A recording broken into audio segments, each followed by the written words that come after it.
What do McDonald's fries have in common with the microchip in your computer? More than you'd think. One of the biggest players in the rise of chip technology was an Idaho farmer who never completed the 8th grade and couldn't even use a computer.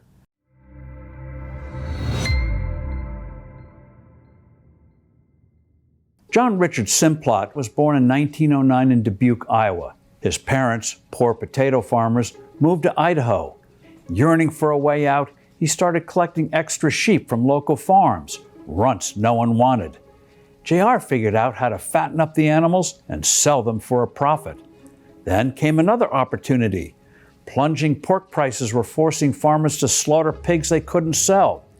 JR bought the unwanted hogs with his sheep money. People thought he was crazy, but like many successful entrepreneurs, JR rejected conventional thinking. When the pork glut became a shortage, JR sold his fattened pigs for a fortune. He was only 14. Several years later, the young farmer and a partner heard about a new device, an electric potato sorter. Sensing opportunity, they bought one. Then some people complained that the automation was destroying jobs. JR's partner got nervous and pulled out. Simplot ended up with the business. Within a decade, he was the largest shipper of potatoes in the West. JR never shied from trying something totally new. A would-be customer needed onion powder and onion flakes. This led him into preserving other vegetables. Then, JR adapted the technology to turn the potato flakes into mashed potatoes. JR amassed a fortune supplying his flakes to the U.S. government to feed our troops during World War II. But, as happens with every entrepreneur, troubles came. The end of the war meant declining demand for military rations. Simplot nearly went under. But he recognized what most experts did not, that post-war America would boom. Business began to rebound.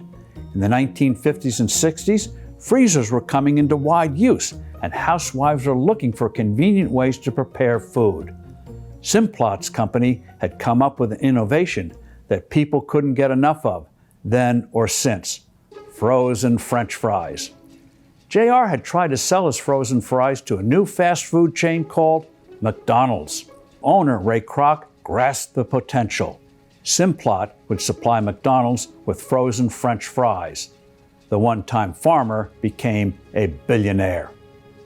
JR wasn't just a visionary in the food business.